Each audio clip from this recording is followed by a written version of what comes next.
नमस्कार, समाचारों में आप सभी का बहुत स्वागत है। मैं हूं जया सिन्हा। आइए शुरुआत करते हैं इस वक्त की सुर्खियों के साथ। कोटा बूंदी ग्रीनफील्ड एयरपोर्ट का शिलान्यास आज प्रधानमंत्री नरेंद्र मोदी करेंगे। समारोह को संबोधित लोकसभा अध्यक्ष ओम बिरला और केंद्रीय उड्डयन मंत्री राम मोहन नायडू रहेंगे मौजूद।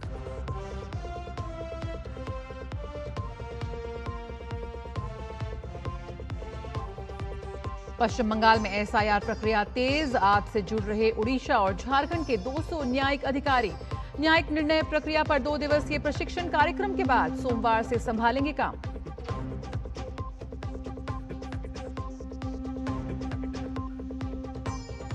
ईरान और इजरायल अमेरिका के बीच संघर्ष जारी। इजरायल ने तेहरान पर किए ताजा हमले। अमेरिका ने इजरायल को हथियार बेचने की दी मंजूरी।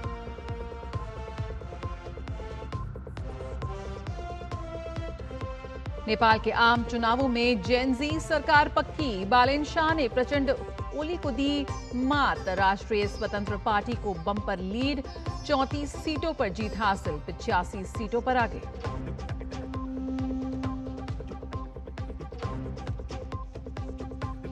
और ऑल इंग्लैंड चैंपियनशिप के सेमीफाइनल में पहुंचे लक्ष्य सेन। आज सेमीफाइनल में कनाडा के विक्टर लाई से होगा सामना। क्वार्टर फाइनल में चीन के विश्व नंबर 6 खिलाड़ी ली शीफेंग को सीधे गेम में दी मात। और आइए सबसे पहले बात करते हैं कोटा के ग्रीनफील्ड एयरपोर्ट की। कोटा के ग्रीनफील्ड एयरपोर्ट का सपना अब हकीकत में बदलने जा रहा है।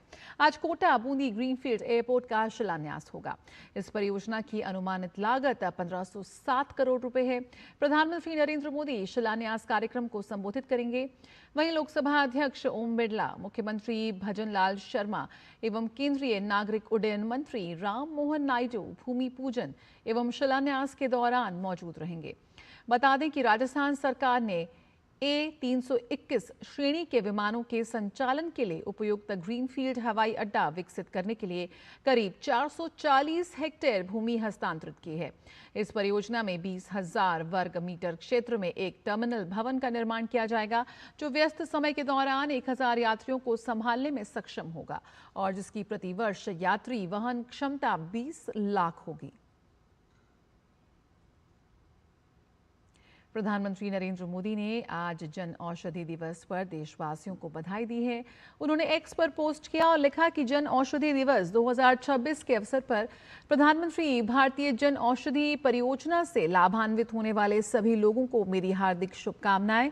ये पहल गुणवत्तापूर्ण दवाओं को किफायती दामों पर उपलब्ध कराने के प्रति हमारी प्रतिबद्धता को दर्शाती है। जन औषधि केंद्रों के माध्यम से अनगिनत परिवार स्वास्थ्य देखभाल खर्चों में बचत कर रहे हैं और उचित उपचार प्राप्त कर रहे हैं। जन औषधि दिवस का उद्देश्य लोगों को गुणवत्तापूर्ण और सस्ती जेनरिक दवाओं के प्रति जागरूक करना और ये बताना है कि कम कीमत पर भी प्रभावी इलाज संभव है। केंद्र सरकार की प्रधानमंत्री भारतीय जन औषधि परियोजना इस दिशा में एक महत्वपूर्ण पहल है। इस योजना के तहत देश भर में जन औषधि केंद्र खोले गए हैं, जहां ब्रांडेड दवाओं की तुलना में 50 से 90% तक सस्ती जेनरिक दवाएं उपलब्ध कराई जाती हैं। केंद्र सरकार का उद्देश्य है कि आम लोगों को इलाज के दौरान दवाओं पर होने वाले भारी खर्च से राहत मिले। प्रधानमंत्री मोदी के नेतृत्व में जन औषधि पहल भारत के स्वास्थ्य सेवा क्षेत्र में एक महत्वपूर्ण बदलाव के रूप में उभरी है। जन औषधि केंद्र काफी कम कीमत पर गुणवत्तापूर्ण दवाइयां उपलब्ध कराकर लाखों लोगों का, विशेषकर गरीब और मध्यम वर्ग पर वित्तीय बोझ कम कर रहे हैं।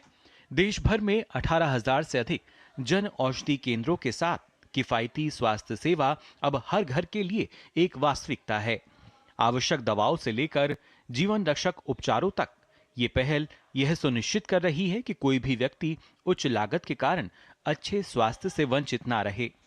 पीएम मोदी की पहल पर देश भर में तेजी से जन औषधि स्टोर खोले जा रहे हैं, जहां ब्रांडेड दवाओं की तुलना में 50 से 90% तक सस्ती जेनरिक दवाएं उपलब्ध कराई जाती हैं। जन औषधि केंद्रों पर हृदय रोग, मधुमेह, कैंसर, संक्रमण, दर्द निवारक, एंटीबायोटिक सहित सैकड़ों प्रकार की दवाएं उपलब्ध हैं। इसके साथ ही सर्जिकल आइटम और स्वास्थ्य संबंधी अन्य उत्पाद भी कम कीमत पर उपलब्ध कराए जा रहे हैं। स्वास्थ्य विशेषज्ञों के अनुसार जेनेरिक दवाएं गुणवत्ता और प्रभाव के मामले में ब्रांडेड दवाओं के समान ही होती हैं, लेकिन इनकी फी कम होती है। यही कारण है कि जन औषधि केंद्रों के माध्यम से लाखों मरीजों को इलाज में आर्थिक राहत मिल रही है। जी हाँ, यहाँ मार्केट से सस्ती मिलती है। गरीब लोग के लिए बहुत सहारा हो गया ये। सस्ती मिलती। मेरा स्टेंट पड़ा है, ऑपरेशन हुआ था, उसके बाद में दवाइयाँ चलती हैं। हाँ, ये तो बहुत अच्छा है गरीब आदमी के लिए। बिल्कुल जी, पहल ठीक है सरकार की। 75% या 50% डिस्काउंट होते हैं, इसलिए हम लगे हैं कि थोड़ा हो जाए। आदमी को मिलना चाहिए फैसिलिटी। देश के कई हिस्सों में जन औषधि केंद्र अब गरीब और मध्यम वर्ग के मरीजों के लिए भरोसेमंद विकल्प बनते जा रहे हैं। सरकार ने मार्च 2027 तक देश भर में 25,000 जन औषधि केंद्र खोलने का लक्ष्य रखा है। स्वास्थ्य सेवाओं को सुलभ और किफायती बनाने की दिशा में जन औषधि योजना न केवल मरीजों को आर्थिक राहत दे रही है, बल्कि देश में समान और समावेशी स्वास्थ्य व्यवस्था को भी मजबूती प्रदान कर रही है। Nitendra Singh, DD news, Delhi. और आइए अब बात करते हैं पश्चिम बंगाल में एसआईआर की। पश्चिम बंगाल में जारी एसआईआर की प्रक्रिया में सुप्रीम कोर्ट के आदेश के बाद अब उड़ीसा और झारखंड के 200 न्यायिक अधिकारी जुड़ने जा रहे हैं। ये अधिकारी आज पश्चिम बंगाल पहुंच जाएंगे और तार्किक विसंगतियों को दूर करने के लिए कोलकाता हाईकोर्ट के न्यायिक अधिकारियों के साथ सोमवार से बंगाल के अलग अलग जिलों में काम करेंगे। पश्चिम बंगाल के मुख्य निर्वाचन अधिकारी ने बताया कि न्यायिक अधिकारी आज और कल न्यायिक निर्णय प्रक्रिया पर 2 दिवसीय प्रशिक्षण कार्यक्रम में होंगे। इसके बाद सोमवार से राज्य के मौजूदा न्यायिक अधिकारियों की टीम में शामिल हो जाएंगे, जो पहले से ही चल रही है। न्यायिक निर्णय प्रक्रिया में लगे हुए हैं। इस तरह न्यायिक प्रक्रिया में शामिल न्यायिक अधिकारियों की कुल संख्या बढ़कर 732 हो जाएगी। झारखंड व उड़ीसा से आने वाले इन 200 न्यायिक अधिकारियों में से अधिकांश को कोलकाता में तैनात किया जाएगा, जबकि कुछ को पूर्वी मिदनापुर जिले के बर्धमान, पश्चिमी वर्धमान जिले के आसनसोल, पश्चिमी मिदनापुर जिले के खड़गपुर और 2 और दार्जिलिंग जिले के सिलीगुड़ी जैसे अन्य प्रमुख शहरों में भी इन्हें तैनात किया जाएगा। तो कहां-कहां होगी तैनाती? चुनाव आयोग का दौरा भी है। वहीं मुख्य चुनाव आयुक्त ज्ञानेश कुमार की अध्यक्षता में चुनाव आयोग की पूर्ण पीठ कल 8 मार्च को कोलकाता पहुंचेगी और अगले 2 दिनों में वे न्यायिक प्रक्रिया के साथ साथ आगामी विधानसभा चुनावों की तैयारियों की समीक्षा करेगी। सीईओ पश्चिम बंगाल ने तृणमूल के उस दावे का खंडन किया है जिसमें कहा गया था कि फॉर्म 6 और फॉर्म 7 में गड़बड़ियों से 9 लाख से ज्यादा वोटर्स पर असर पड़ा है और 19 जनवरी की शाम को जारी बुलेटिन और 28 फरवरी को पब्लिश हुई लिस्ट में कोई तालमेल नहीं है। टीएमसी के आधिकारिक सोशल मीडिया हैंडल पर किए गए इस दावे को भ्रामक और तथ्यहीन बताते हुए पश्चिम बंगाल के मुख्य निर्वाचन अधिकारी ने कहा कि यह दावा गुमराह करने वाला है। सीईओ के अनुसार फॉर्म 7 में सभी आंकड़े एन्यूमरेशन फॉर्म में योग्य नहीं पाए जाने के कारण है। 28 फरवरी को चुनाव आयोग ने मेल के जरिए 5,38,320 आंकड़ा बताया और इसके बाद ऑफलाइन और ऑनलाइन मिले। फॉर्म 7 में से 7,773 नाम शामिल थे और ये आंकड़ा डेली बुलेटिन में दिए गए फॉर्म 7 के बराबर है। इसके साथ ही कुल मिले फॉर्म 6 में से 1,82,036 वोटर फॉर्म 6 और 6A के जरिए जोड़े गए। बुलेटिन में सिर्फ फॉर्म 6 के आंकड़े ही दिए गए हैं। दरअसल ये जो पूरी अफवाह है इसका सीधे तौर पर खंडन किया है चुनाव आयोग ने। मुख्य निर्वाचन आयुक्त ज्ञानेश कुमार 3 दिवसीय केरल दौरे पर हैं। उन्होंने आगामी केरल विधानसभा चुनावों को लेकर तैयारियों का जायजा लिया। उन्होंने कहा कि केरल का चुनाव पूरे देश के लिए ही नहीं बल्कि दुनिया के लिए एक मॉडल साबित होगा। ज्ञानेश कुमार मतदाताओं को मतदान के प्रति जागरूक अभियानों में भी हिस्सा ले रहे हैं। केरल विधानसभा चुनाव कार्यकाल मई 2026 में समाप्त होने वाला है, इसलिए चुनाव अधिसूचना जल्द ही जारी होने की संभावना है।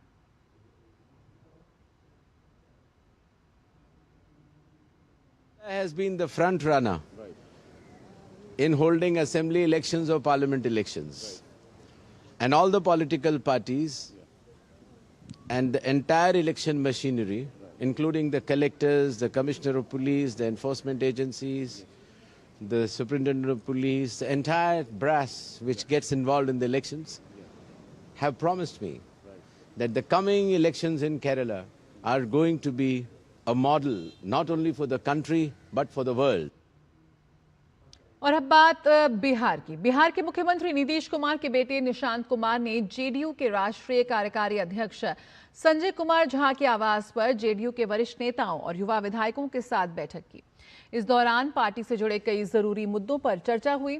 सूत्रों की माने तो नीतीश कुमार के राज्यसभा जाने के बाद निशांत कुमार ही जदयू की कमान संभालेंगे। इसके लिए 8 मार्च को वे औपचारिक तौर पर पार्टी की सदस्यता ग्रहण करेंगे और इसी के साथ सियासत में उनकी एंट्री हो जाएगी। खबर है कि आज हुई इस बैठक में इसी बारे में सभी विधायकों को जानकारी भी दी गई। वक्त है एक छोटे से ब्रेक का, जल्द हाजिर होते हैं।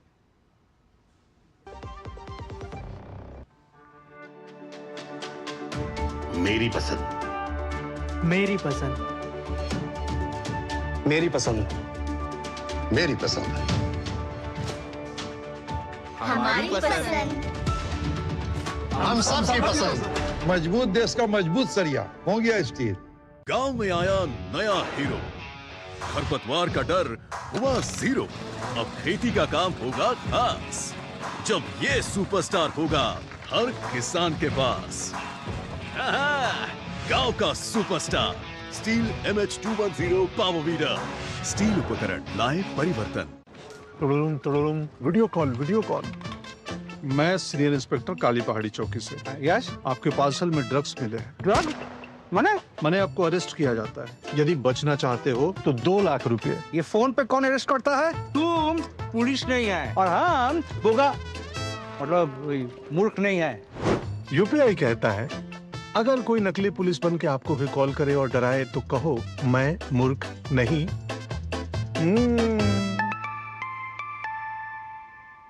जाइए आप भी किसी का टेस्ट लीजिए। अमेरिका, इजराइल और ईरान संघर्ष का असर पूरी दुनिया में देखा जा सकता है। लगातार आ रही खबरों ने माहौल को सनसनीखेज बना दिया है। इसी बात को ध्यान में रखते हुए भारत सरकार ने बड़ा एक्शन लिया है। MIB ने ब्रॉडकास्ट ऑडियंस रिसर्च काउंसिल यानी कि बाक को निर्देश दिया है कि वे 4 सप्ताह के लिए समाचार चैनलों की टेलीविजन रेटिंग पॉइंट्स यानी कि TRP की रिपोर्टिंग को तत्काल निलंबित कर दे। सूचना और प्रसारण मंत्रालय के इस निर्देश के अनुसार कुछ टीवी समाचार चैनल्स US, इजराइल, ईरान संघर्ष के बीच अनावश्यक सनसनीखेज और अटकलबाजी वाली सामग्री प्रदर्शित कर रहे हैं। इस संघर्ष को लेकर किसी तरह का भ्रम और दहशत ना फैले, इसको ध्यान में रखते हुए मंत्रालय ने ये फैसला लिया है। ये निलंबन 4 सप्ताह तक या अगले आदेश तक लागू रहेगा। तो TRP पर सरकार का बड़ा एक्शन। सोशल मीडिया पर पेट्रोल और डीजल की कमी को लेकर फैल रही खबरों के बीच इंडियन ऑयल ने स्थिति स्पष्ट की है।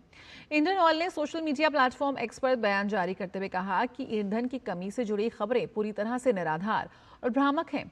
कंपनी के अनुसार देश में पेट्रोल और डीजल का पर्याप्त भंडार उपलब्ध है और आपूर्ति व वितरण का नेटवर्क सामान्य रूप से काम कर रहा है। इंडियन ऑयल ने कहा कि कंपनी पूरे देश में निर्बाध ईंधन आपूर्ति सुनिश्चित करने के लिए पूरी तरह से प्रतिबद्ध है। साथ ही नागरिकों से अपील की गई है कि वे अफवाहों पर ध्यान ना दें और किसी भी तरह की घबराहट में पेट्रोल पंपों पर अनावश्यक भीड़ ना लगाएं।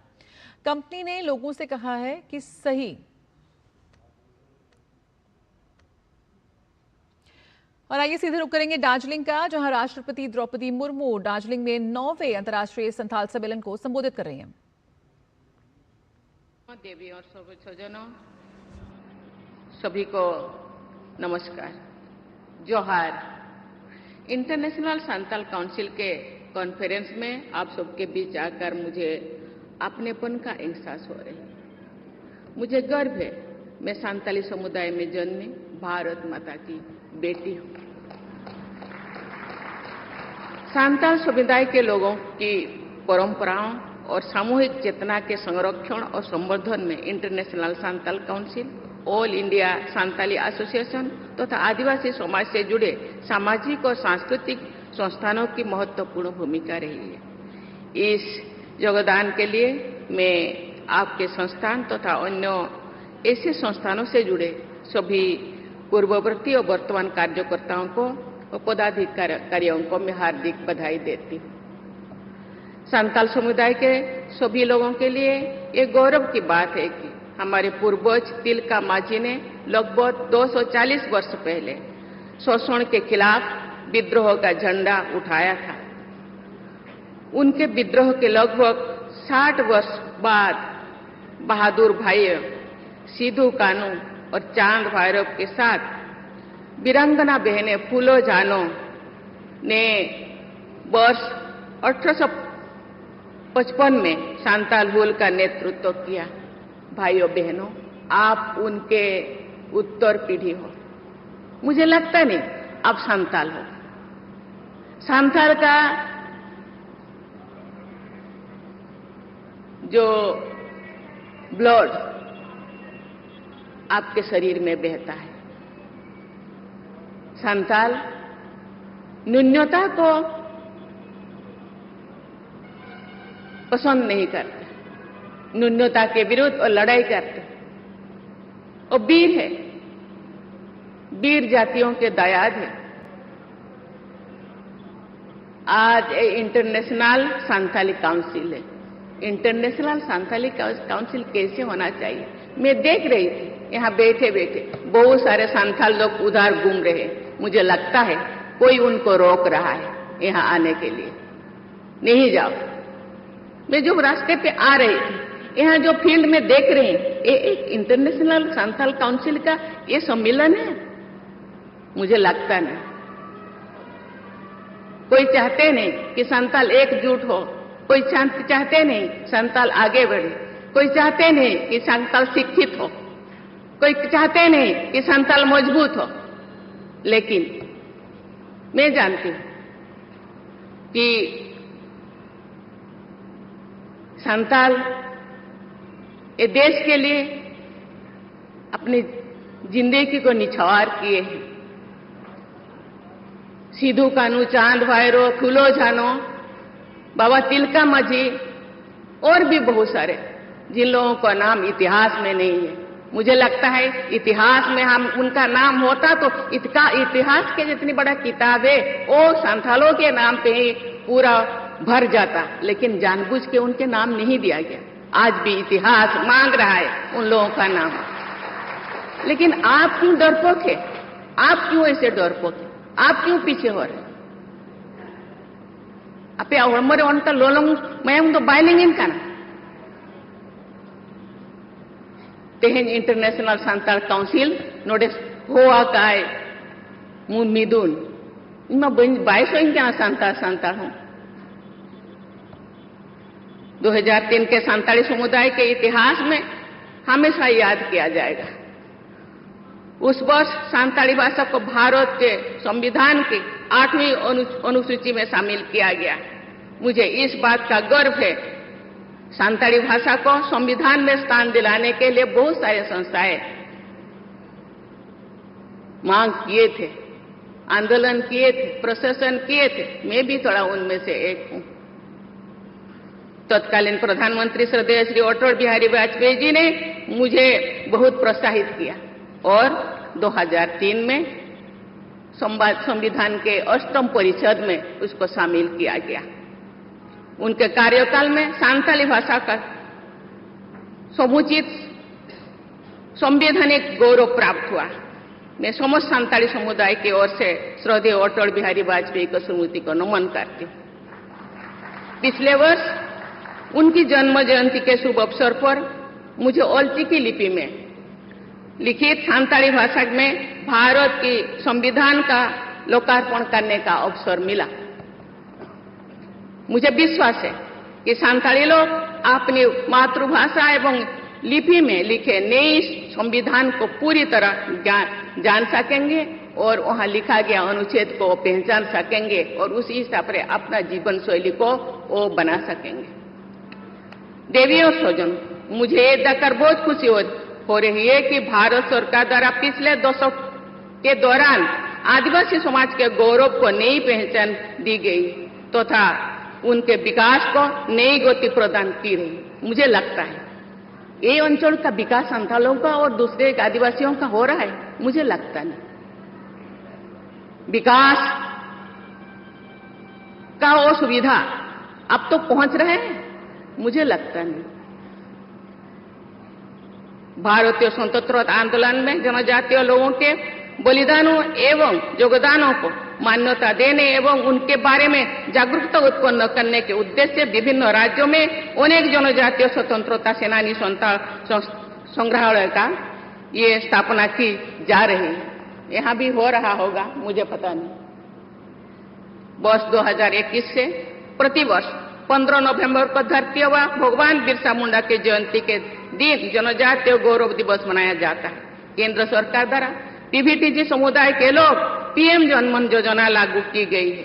धरती व बिरसा मुंडा ग्राम उत्कर्ष अभियान के माध्यम से पूरे देश में जनजातीय आबादी की कनेक्टिविटी तथा अन्य मूलभूत सुविधाएं पहुंचाने का कार्य किया जा रहा है। किसी भी व्यक्ति या समाज की उन्नति में शिक्षा की सबसे अधिक प्रभावी भूमिका होती है। मैं चाहूंगी कि प्रत्येक परिवार बच्चों और युवाओं को अधिक से अधिक शिक्षा प्राप्त करने के लिए प्रोत्साहित करे। सांथाली भाषा में मैं जो छोटी थी, कुछ लोग गाना गाते थे, जीवित जीवन जती लगी सुख होले पानते बड़ी कमी ही सही जो तो सहा ओलो रे बन तायनम में कमी रे बन लाबाड़े ओनाते आबो जती उन तायनम रे एहो बोया बुहिन को देहो बेरेते हो नीतु में जपी रखा मांग होड़ेम तायम मकान एनो मपिया कान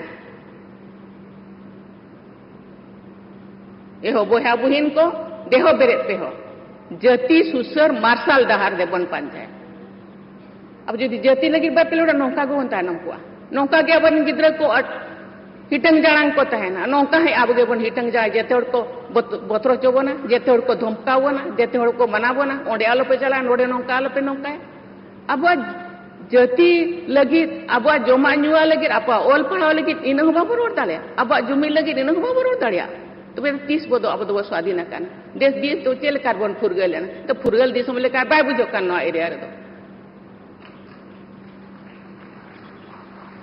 ती थायो के तो बाय हुआ आपे हड़मरे मायाम मेना मायाम लोलो लगती कान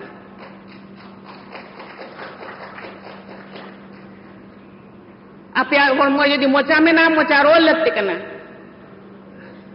न्याम खाने मोचा रोल में बाखान हपी को में नौकान मिदुन को दो चेत दरकार गे मांगन पूरी देश में आदिवासी बच्चों की शिक्षा के लिए अनेक एकलव्य मॉडल रेसिडेंशियल स्कूल स्थापित किए गए। जनजातीय समुदाय के विद्यार्थियों के लिए देश के साथ साथ विदेशों में भी छात्रवृत्ति की सुविधा दिया जा रहा है। मुझे लगता नहीं यहाँ के बच्चे रेसिडेंशियल मॉडल स्कूल में पढ़ाई करते हैं। यदि पढ़ाई करते हैं, पढ़ाई के साथ साथ उनके अंदर में जो इंडिपेंडेंसी है वो भी उभरना चाहिए। जीने का शैली, जिंदगी जीने का माध्यम, जिंदगी जीने का रास्ता उनको दिखाई देना चाहिए। मुझे तो लगता नहीं कब होगा, को कितने दिन इंतजार करना पड़ेगा, कितने दिन के बाद अब जागेंगे उठेंगे। देवियों और स्वजन, अभी हाल ही में हमने ओल चिकी लिपि का शताब्दी समारोह मनाया। पहले सांताली भाषा की अपनी अलग लिपि था। सांताली भाई बहन समेत देवनागरी के बंगाली, ओडिया, हिंदी में अपने लेटर लिखते थे, लेकिन अभी ओल चिकी आ गया है। ओल चिकी के साथ साथ दूसरे भाषा में पढ़ना चाहिए, दूसरे लैंग्वेज में पढ़ना चाहिए, दूसरे स्क्रिप्ट में पढ़ना चाहिए आगे बढ़ने के लिए। उनके इस योगदान से सांताली भाषावासियों से अभिव्यक्ति का एक नया आधार मिला। उन्होंने पंडित रघुनाथ मुर्मू ने बिदु चंद्रन, खेरवाड़ बीर, दाड़ेगे धन, सिद्धू कानू, संताल हुल जैसे नाटकों लिखे थे। बहुत सारे सांताली राइटर्स अभी अपना रचनाएं रचते हैं, लिखते हैं और बहुत सारे अवार्डे उनको भी मिलता है। साहित्य अकादमी अवार्ड, पद्मश्री, पद्म भूषण, पद्म विभूषण अवार्ड, मुझे लगता है 100 से ज्यादा लोगों को मिला है। वो लोग कहाँ गए? अवार्ड लेकर बैठे हैं क्या? अवार्ड का क्या मतलब होता है? अवार्ड का भी मान सम्मान रखना चाहिए। एभेनो पे बहा बुहिन नितो मांग पे जपी रखा तो 30 पे एभेनो अब तो नौका के बोता है ना, नौका के नहाचार।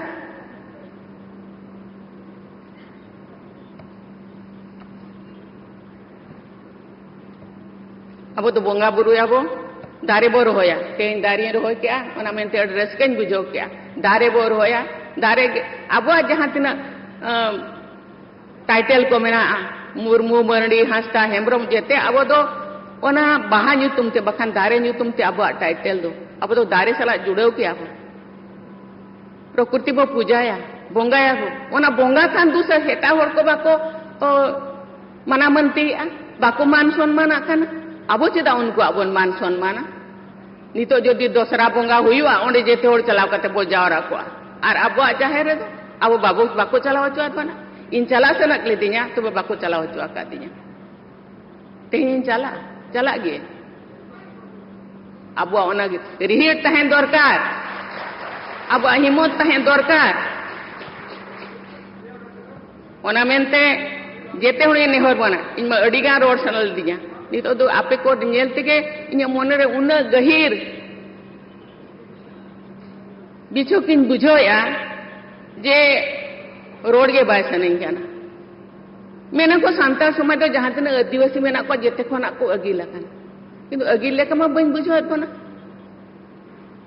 पछक लेका किन बुझोत बना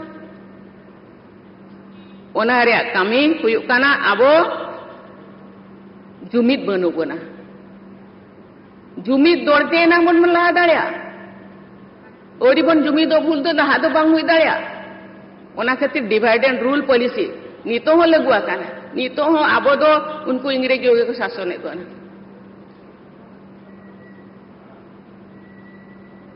अब हो बतोरक काना चिकात बो बतोरक काना अब जुमिद बनु बना भय बतर बगी पे तबे ना ओल हबो ओलोआ कमी हबो कमिया तबे ना अपसुल हरबो पांजा नाम ओलो आबो बुद्धि दीते कमी हबो दाड़े दौड़ते तबे ना जेती तबो सारा रका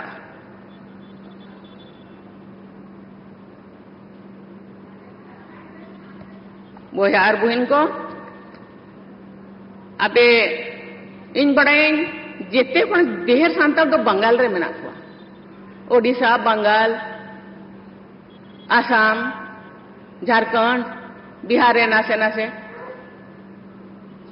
तो चेत बो चिकाय ना इन बन बड़या सांताल काउंसिल उनको दू देला काट को आचे बांग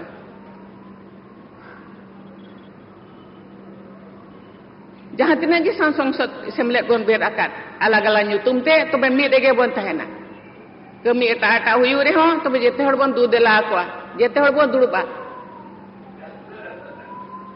राइटर्स एसोसिएशन में ना ऑल इंडिया काउंसिल में मेना गया अड़ी गान सेमलेट में ना आसेका में ना जेते हड़ बन दू देला को एने नंग आबो आज हाबो उयहरा का ओना कमी होरा से तो बखान पाए से तो आर हड़ को बतरा बना बखान तो बांग अब अलग अलग वो तहन का अब अड़ी आसानी से अड़ी लोगों के अब को भेगार दाड़े अपना अब ओड़ा को भेगाड़ा तापरे अब जहां तीना अब सुख सुविधा नाम रे कथा सरकार पास्ता खन ओना बाबो नाम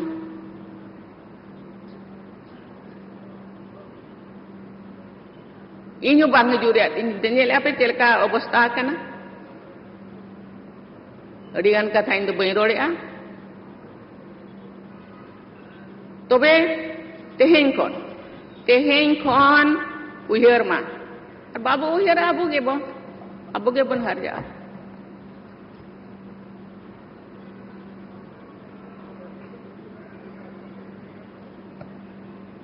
बोया आर बुहिन को अब जाति बन उयहरा नितो हो जदि बाबन एबेन खाना एबेन आबन हर को बन एबेन को निजे एबेन साथे हर को बन एबेन को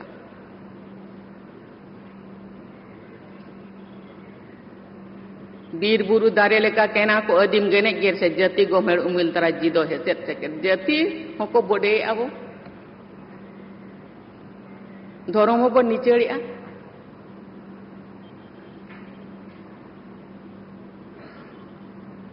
जाति बो दढ़या धर्म बो सेणाया तबे एनांग जाति बो रखा दाड़िया बखान तो नौका गे हिटंग जाना और तीना दिन नौका के बन हिटंग जाना बो दाड़ेना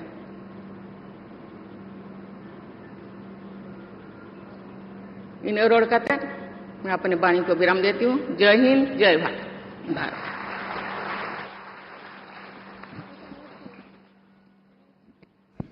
तो हम देख रहे थे इस वक्त सीधे राष्ट्रपति का संबोधन। वो 9वें अंतर्राष्ट्रीय संथाल सम्मेलन को संबोधित कर रही थी और राष्ट्रपति ने कहा कि सरकार आदिवासी लोगों को सम्मान दे रही है और इसलिए आदिवासी समाज को नई पहचान मिली है और जनजातीय समाज के लोगों को स्कॉलरशिप दी जा रही है। यानी कि शिक्षा एक साधन है, एक हथियार है जिससे संथाल कम्युनिटी और आदिवासी और जनजातीय लोग अपने जीवन को एक नई दिशा दे सकते हैं और इसके लिए काफी जोश भरती भी नजर आई साफ तौर पर राष्ट्रपति द्रौपदी मुर्मू। इस बुलेटिन में फिलहाल इतना ही। मुझे दीजिए इजाजत। नमस्कार।